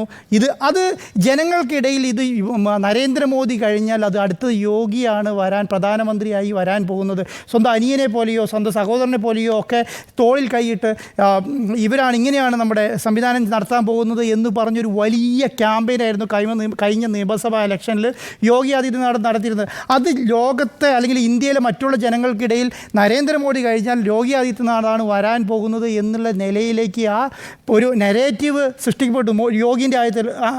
പക്ഷേ അങ്ങനെ ഒരു നെറേറ്റീവ് അമിത്ഷായ്ക്കോ മോഡിക്കോ ഇല്ല. അതുകൊണ്ടാണ് ആ മന്ത്രിസഭയിൽ തന്നെ ഉപമുഖ്യമന്ത്രിയായിട്ട് ആരെ വെച്ചത്? ഈ കേശവേന്ദ്ര പ്രസാദ് മൗര്യനെ വെച്ചത്. അല്ലെങ്കിൽ ഒരിക്കലും തോറ്റയാൾ അവിടെ വെക്കൂലല്ലോ. അപ്പം നരേന്ദ്രമോദിയും അമിത്ഷയും തീരുമാനിക്കുന്നത് തന്നെയാണ് ഇന്നും നടന്നു പോകുന്നത്. അല്ല യോഗി ആദിത്യനാഥ് പറയുന്നത് പോലെയോ അല്ലെങ്കിൽ ഈ പറഞ്ഞ പോലെ RSS പിന്നെ നിശ്ചയിക്കുന്നതിൻ്റെ അപ്പുറത്തേക്കൊന്നും ആരും പോകുന്നില്ല. ഈ പറഞ്ഞ RSSനെതിരെ ഒരു മറുപടി പോലും ഈ ഇലക്ഷന് ശേഷം ആരും കൊടുത്തു കണ്ടില്ലല്ലോ നമ്മൾ. ഇപ്പം ഞാൻ പറയുന്നത് എന്താ പറയുക, ഇപ്പം നിങ്ങൾ നോക്കിക്കോളൂ, ഇപ്പോൾ UP മാത്രമേ ഇത് നടന്നിട്ടുള്ളൂ. ഇപ്പം ഇന്ത്യയിലുള്ള തോറ്റ സംസ്ഥാനങ്ങളിലേക്ക് മുഴുവൻ ഇതുപോലെയുള്ള BJPയുടെ ചർച്ചകൾ വരും, എല്ലാ സംസ്ഥാനങ്ങളിലേക്കും. നമ്മൾ ഇവിടെ ഇരുന്ന് ചർച്ച ചെയ്യുന്നുണ്ടല്ലോ, CPM എന്തുകൊണ്ട് പരാജയപ്പെട്ടു, എങ്ങനെയാണ് പരാജയപ്പെട്ടത്, ആരാണ് അതിന് പാലം വലിച്ചത്, പിന്നെ എന്താണ് SNDPൻ്റെ കാര്യങ്ങൾ എത്രയോ നമ്മൾ ചർച്ച ചെയ്തു. ഇതുപോലെ തന്നെയാണ് UPയിലും OBC വിഭാഗത്തിൻ്റെ ചോർച്ച, അതുപോലെ തന്നെ രാജ്പുത്തുകളുടെ ചോർച്ച, രാജ്പുത്തുകൾ യോഗീൻ്റെ കൂടെ നിന്നില്ല എന്നുള്ള കാര്യങ്ങളൊക്കെ പറഞ്ഞു വരുന്നത്. ഇങ്ങനെയുള്ള ചർച്ചകളാണ് നടത്തുന്നത്. അത് നമ്മൾ ഒരു തരത്തിൽ വ്യാഖ്യാനിച്ച് നമ്മൾ എന്ത് ചെയ്യുന്നു, ഇത് മോഡിക്കുള്ള യോഗിക്കുള്ള മൂക്കുകയറോ എന്ന് ചോദിച്ചാൽ 2027 ഈ ഇലക്ഷനിൽ കേശവേന്ദ്ര പ്രസാദ് മൗര്യനെ മുഖ്യമന്ത്രി സ്ഥാനാർത്ഥിയായി പോകാൻ വരെ കാര്യമുണ്ട് എന്ന് പറയാൻ കാരണം എന്താണ്? അവിടെ സമാജ്വാദിയാണ് ഭരിക്കുന്നത്. സമാജ്വാദി പാർട്ടി 111 സീറ്റുമായിട്ട് പ്രതിപക്ഷത്ത് നിൽക്കുകയാണ്. അവരാണ് 29 സീറ്റ് ഇപ്പോൾ പിടിച്ചെടുത്തിരിക്കുന്നത്. അപ്പം അവരെ എങ്ങനെ ഇതിൽ നിന്ന് കൈകാര്യം ചെയ്യാൻ പറ്റും, എങ്ങനെ ഈ OBC വിഭാഗത്തെ രാജ്പുത്തുകളെയും കൂട്ടി നിർത്താൻ പറ്റും, ഇങ്ങനെയുള്ള കാര്യങ്ങൾ നോക്കി പറയുന്ന ഒരു തിരുത്തൽ പ്രക്രിയയിലേക്ക് ഈ പറഞ്ഞ UP ഭരണം മാറുകയാണ്, അല്ലെങ്കിൽ BJP ഭരണം. അപ്പോൾ ആദ്യം എന്താണ് ചെയ്തത്, ഈ പറയുന്ന ഇപ്പോഴത്തെ BJPയുടെ സംസ്ഥാന അധ്യക്ഷനും ഈ പറഞ്ഞ മുൻ BJPയുടെ സംസ്ഥാന അധ്യക്ഷനും ആദ്യം പോയി അമിത്ഷാനെയും മോഡിനെയും ഈ പറഞ്ഞ JP നദ്ദാനെയും കണ്ടു വന്നു. അതിനുശേഷമാണ് ആര് പോകുന്നത്, യോഗി ആദിത്യനാഥ് പോകുന്നത്. ഈ കാര്യങ്ങളെല്ലാം പറയുകയാണ്. അതിൻ്റെ ഒരു തിരുത്തൽ ശക്തിയായി പ്രവർത്തിക്കും. അതുകൊണ്ടാണ് പറയുന്നത്, വരുന്ന 10 നിയമസഭയിലേക്ക് ഇലക്ഷൻ വരാൻ പോവുകയാണ്. 10 നിയമസഭയിലേക്ക് ഇലക്ഷൻ ഈ അടുത്ത 5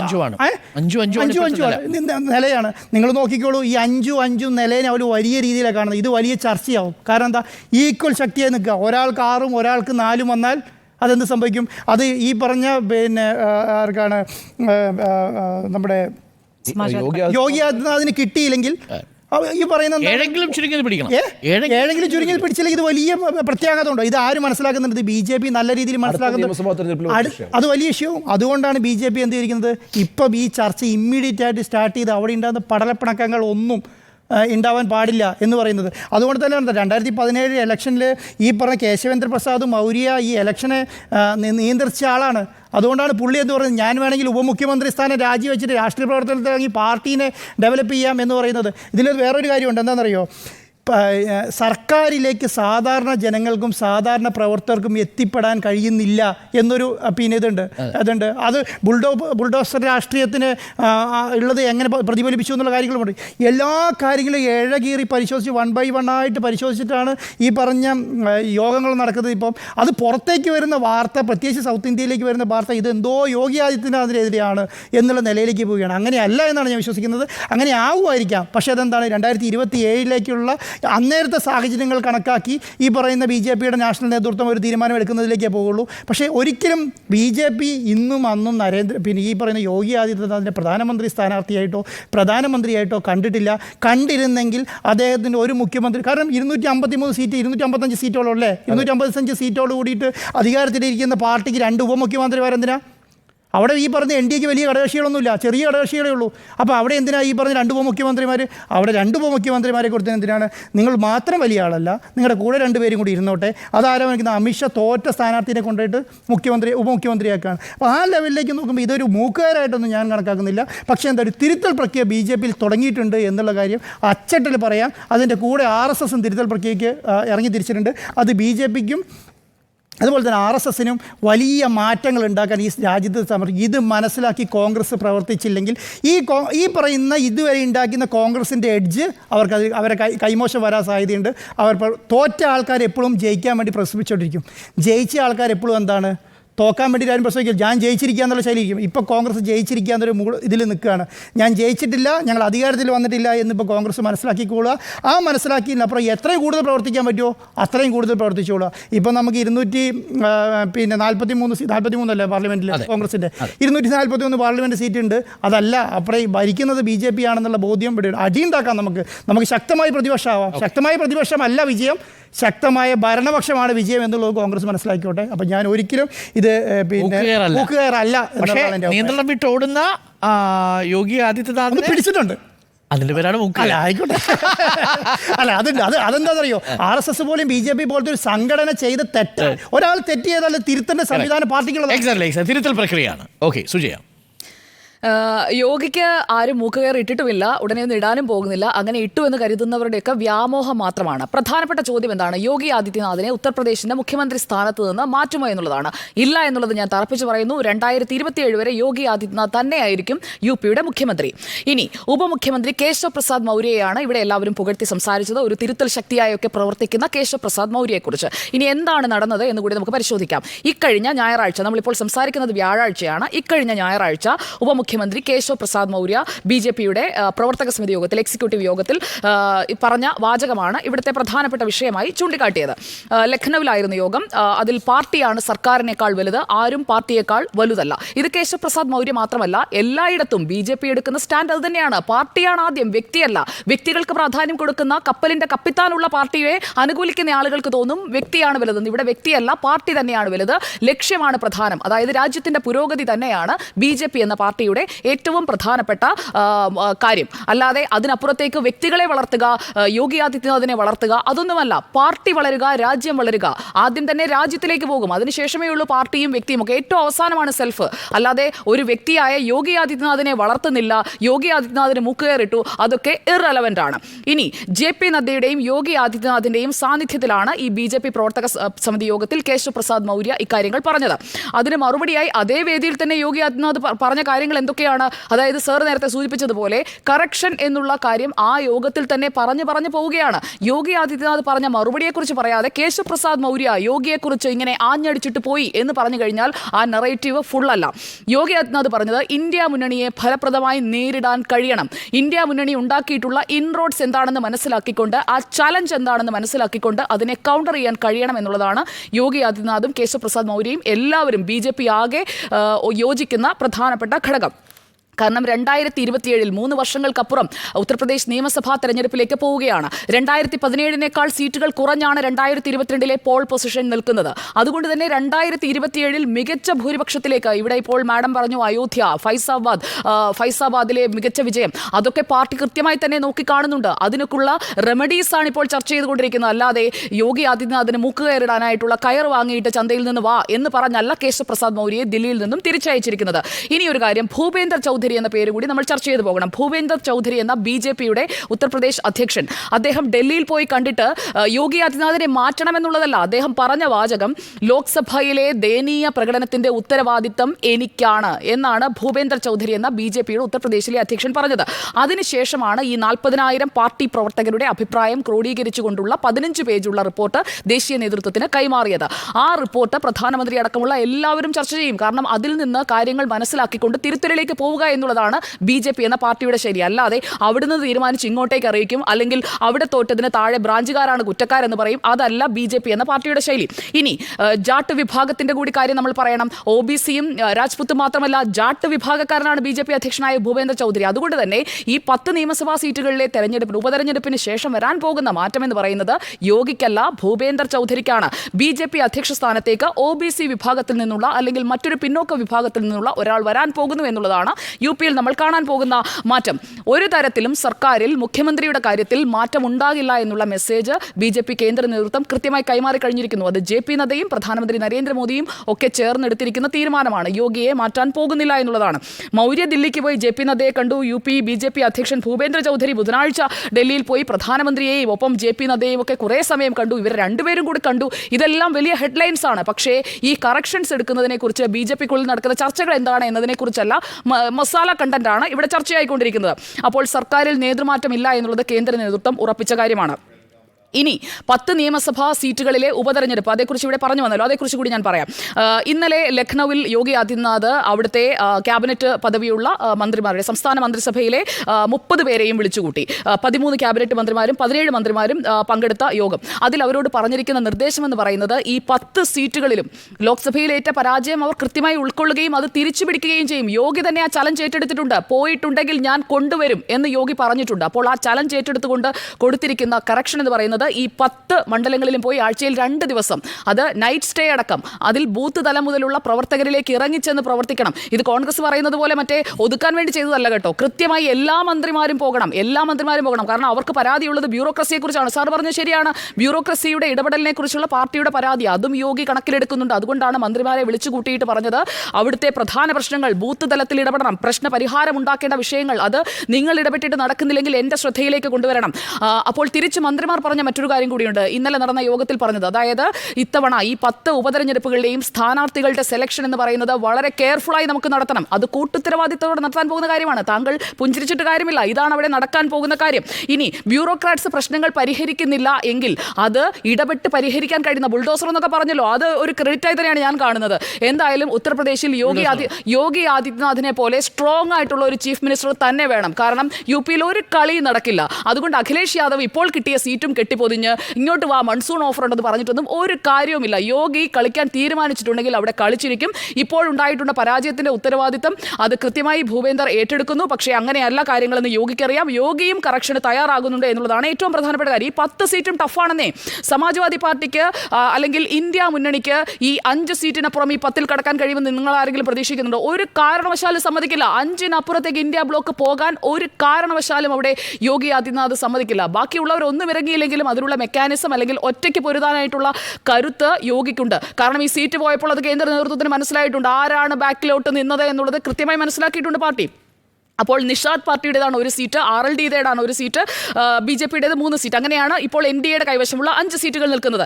ഇതിൽ ഏറ്റവും പ്രധാനപ്പെട്ട പോരാട്ടം നടക്കാൻ പോകുന്നത് അല്ലെങ്കിൽ BJP പിടിക്കണമെന്ന് തീരുമാനിച്ചിരിക്കുന്ന സീറ്റ് എന്ന് പറയുന്നത് കർഹാലാണ്. കർഹാൽ എന്ന് പറയുന്നത് അഖിലേഷിന്റെ അച്ഛൻ്റെ ഒക്കെ സീറ്റാണ്. 1993 മുതൽ സമാജ്വാദി പാർട്ടി അല്ലാതെ ആരും അവിടെ ജയിച്ചിട്ടില്ല. ആ സീറ്റ് പിടിക്കണമെന്നുള്ള ടാർഗറ്റാണ് ഇപ്പോൾ കൊടുത്തിരിക്കുന്നത്. യോഗി ആദിത്യനാഥ് കൊടുത്തിരിക്കുന്ന ഫസ്റ്റ് ടാർഗറ്റ് എന്ന് പറയുന്നത് കർഹാലാണ്. ഇനി BJP അവസാനം ജയിച്ച കുണ്ടർക്കി മണ്ഡലത്തിൽ BJP അവസാനം ജയിച്ചത് 93-ലാണ്. അതിനുശേഷം അടുത്തോട്ട് പോലും വരാൻ പറ്റിയിട്ടില്ല. അവിടെയൊന്നും ഈ പറയുന്ന PDA ഫോർമുലയും കൊണ്ട് അഖിലേഷ് യാദവ്, അതായത് പിछड़ा ദളിത് അല്പസംഖ്യക് അല്ലേ ഉണ്ട് സാറേ, അപ്പോൾ ആ PDA ഫോർമുലയും കൊണ്ടൊന്നും അഖിലേഷ് യാദവ് വന്നിട്ടൊന്നും കാര്യമൊന്നുമില്ല. ആ ബാങ്ക് പൊളിച്ച് ആ ബാങ്കിന്റെ തറയടക്കം നിരപ്പാക്കിയിട്ട് കൊണ്ടുവരാനായിട്ടുള്ള കാര്യങ്ങൾ യോഗി ആദിത്യനാഥിന് അറിയാമെന്നുള്ളത് നമ്മൾ അണ്ടർ എസ്റ്റിമേറ്റ് ചെയ്യരുത്. ഇനി ഫൈസാബാദ് MP ആയ അവധേഷ് പ്രസാദിനെ കുറിച്ച് പറഞ്ഞല്ലോ. അവധേഷ് പ്രസാദിന്റെ MLA ആയിരുന്ന മണ്ഡലമാണ് മിൽക്കിപൂർ.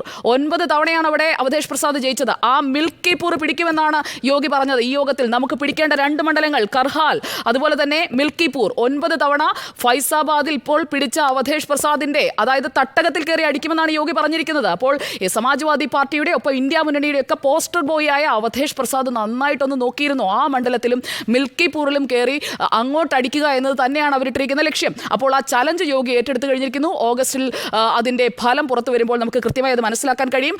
ഓവർ കോൺഫിഡൻസ് ഉണ്ടായിട്ടുണ്ട് എന്നുള്ളത് പാർട്ടി മെഷീനറി മുഴുവൻ മനസ്സിലാക്കിയ കാര്യമാണ്. കാരണം മോദി ഗ്യാരണ്ടി എന്ന് പറഞ്ഞുകൊണ്ട് പൂർണ്ണമായും നമ്മൾ ജയിച്ചു കഴിഞ്ഞു, ആ ഒരു അലംഭാവവും ആലസ്യവും UP-യിൽ ഉണ്ടായിട്ടുണ്ട്. അപ്പോൾ അത് മനസ്സിലാക്കിക്കൊണ്ടാണ് ലോക്സഭയിൽ വിനയായ കാര്യങ്ങൾ അത് ഒരു കാരണവശാലും ഇനി ആവർത്തിക്കാൻ പോകുന്നില്ല. മാത്രമല്ല അൺപോപ്പുലർ ആയിട്ടുള്ള കാൻഡിഡേറ്റ്സ്, അതിനി ആര് റെക്കമെൻഡ് ചെയ്ത ആളായാലും അൺപോപ്പുലറായ ജനങ്ങൾക്ക് ഇഷ്ടമില്ലാത്ത ഒരു കാൻഡിഡേറ്റ് പോലും ഈ 10 ഉണ്ടാകില്ല.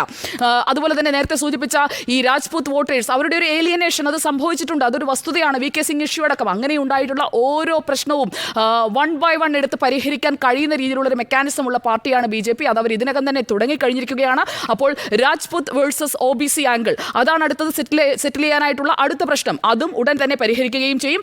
62-ൽ നിന്ന് 33-ലേക്ക് വീഴാൻ യോഗി കാരണമായിട്ടുണ്ടെങ്കിൽ, ആ ചലഞ്ച് യോഗി ഏറ്റെടുത്തിട്ടുണ്ടെങ്കിൽ യോഗി ആ നഷ്ടം നികത്തും എന്നുള്ളത് ഉറപ്പാണ്. അതിന് ദേശീയ നേതൃത്വത്തിന് പൂർണ്ണ പിന്തുണയുണ്ട്. അതുകൊണ്ട് തന്നെയാണ് പറഞ്ഞത് യോഗിയെ മാറ്റാനൊന്നും പോകുന്നില്ല, മൗര്യ തിരിച്ചു പൊയ്ക്കോളൂ, അവിടെ ചെന്നിട്ട് ഇനി കൂടുതൽ ഡയലോഗ് ഒന്നും വേണ്ട എന്ന് കൂടി പറഞ്ഞാണ് കേശവ് പ്രസാദ് മൗര്യ പറഞ്ഞു വിട്ടിരിക്കുന്നത്. ഇനി അദ്ദേഹത്തിന്റെ ഭാഗത്ത് നിന്ന് ഒരു പ്രതികരണം പോലും വരാനുള്ള സാധ്യതയുമില്ല. ഇപ്പോൾ BJP-യുടെ ഡൽഹിയിലെ ഹെഡ്ക്വാർട്ടേഴ്സിൽ നരേന്ദ്രമോദി അടക്കമെത്തി അവിടെ കൂടിയാലോചനകൾ നടത്തി കഴിഞ്ഞിരിക്കുകയാണ്. ലേറ്റസ്റ്റ് സ്റ്റാറ്റസ് അതാണ്.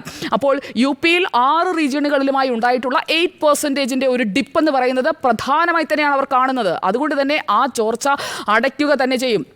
അപ്പോൾ BSP പിടിക്കുമെന്ന് പറഞ്ഞിരുന്ന വോട്ടുകൾ അല്ലെങ്കിൽ BSP പിടിക്കുമെന്ന് കരുതിയിരുന്ന വോട്ടുകൾ അത് ഉണ്ടായിട്ടില്ല എന്ന് മാത്രമല്ല ആ വോട്ടുകൾ N ബ്ലോക്ക് ഇന്ത്യ മുന്നണിയിലേക്ക് പോയി എന്നുള്ളത് അവർ ഇതിനകം തന്നെ വിലയിരുത്തിയിരിക്കുകയാണ്. പിന്നെ ഇവിടെ ഉദ്യോഗസ്ഥ ഭരണത്തെക്കുറിച്ച് പറഞ്ഞു. അപ്പോൾ ബ്യൂറോക്രസി ചെയ്യേണ്ട കാര്യം ബ്യൂറോക്രസിയാണ് ചെയ്യേണ്ടത്, അല്ലാതെ പാർട്ടി സെൻട്രലിൽ നിന്നല്ല. പാർട്ടിക്കാർ കയറിയിട്ടല്ല ഉത്തരവിടേണ്ടത്, പാർട്ടിക്കാരല്ല നിയമനം നടത്തേണ്ടത്, നുഴഞ്ഞു കയറേണ്ടതും പാർട്ടിക്കാരല്ല.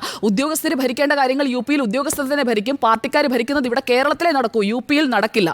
അപ്പോൾ ബ്യൂറോക്രസിയും അതുപോലെ തന്നെ പൊളിറ്റീഷ്യൻസും തമ്മിലുള്ള പ്രശ്നങ്ങൾ ഉണ്ടെങ്കിൽ അത് പരിഹരിക്കാൻ ഇടപെടാൻ കഴിവുള്ള ഒരു മുഖ്യമന്ത്രി ഉത്തർപ്രദേശിൽ ഉണ്ട് എന്നുള്ളത് കൂടി പറയാം. ഇനി ഒരു കാര്യം കൂടി പറഞ്ഞ് ഞാൻ അവസാനിപ്പിക്കാം. RSS സർസംഘചാലക് മോഹൻ ഭാഗവത് പറഞ്ഞ കാര്യങ്ങളെക്കുറിച്ച് അങ്ങ് പറഞ്ഞ സ്ഥിതിക്ക് അതേക്കുറിച്ച് കൂടി പറയാം. ഇനി സർസംഘചാലക് പറഞ്ഞത് ജാർഖണ്ഡിൽ വികാസ് ഭാരതി സംഘടിപ്പിച്ച ഒരു യോഗത്തിൽ പറഞ്ഞ ഒരു വാചകമാണ് അങ്ങ് എടുത്തു പറഞ്ഞത്. അതിൽ അദ്ദേഹം പറഞ്ഞ ആ വാചകത്തിന് മുൻപ് പറഞ്ഞു വന്നത് രാജ്യത്തിന്റെ ക്ഷേമത്തിനായി ഓരോരുത്തരും പ്രവർത്തിക്കേണ്ടതിനെ കുറിച്ചാണ്. അതിൽ ഈ പറയുന്ന ദേവത, ഭഗവാൻ തുടങ്ങിയ റെഫറൻസുകൾ വന്നതുകൊണ്ട് അതിന് മുൻപ് പറഞ്ഞ കാര്യം കൂടി പറഞ്ഞാൽ പ്രേക്ഷകർക്ക് കുറച്ചുകൂടി കാര്യങ്ങൾ മനസ്സിലാകുമല്ലോ. അതായത് അദ്ദേഹം പറഞ്ഞത് 33 കോടി ദേവന്മാരും ദേവതകളും നമുക്കുണ്ട്.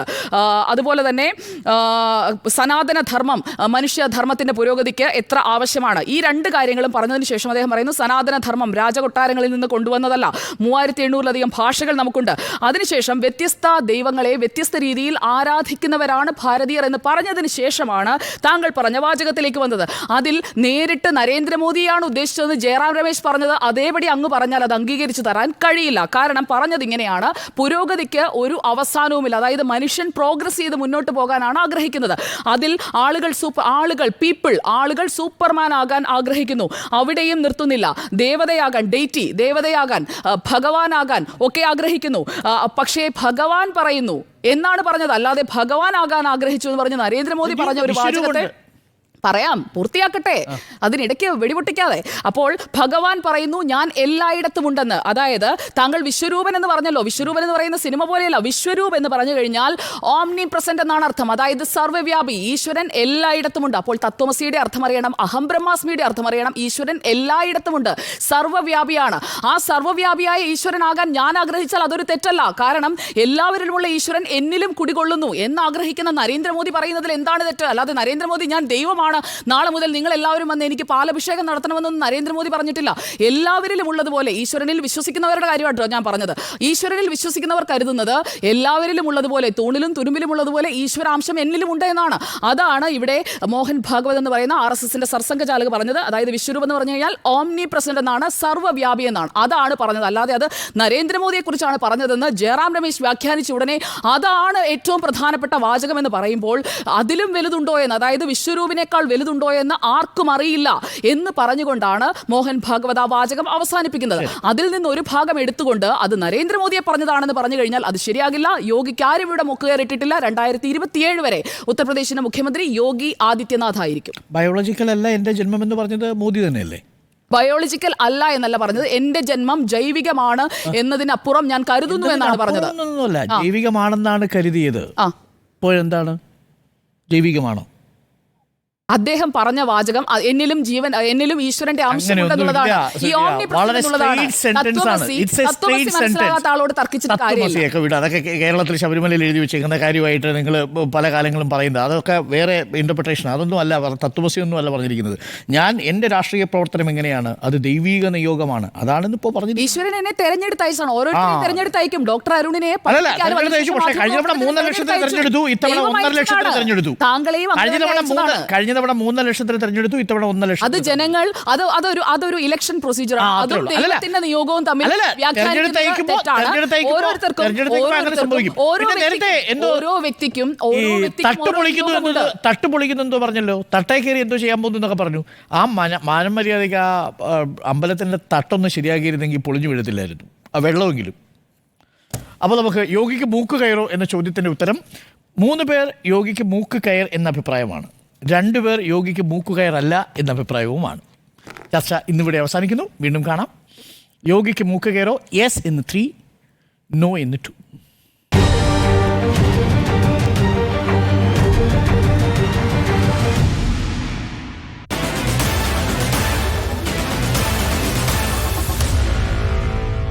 Meet the editors.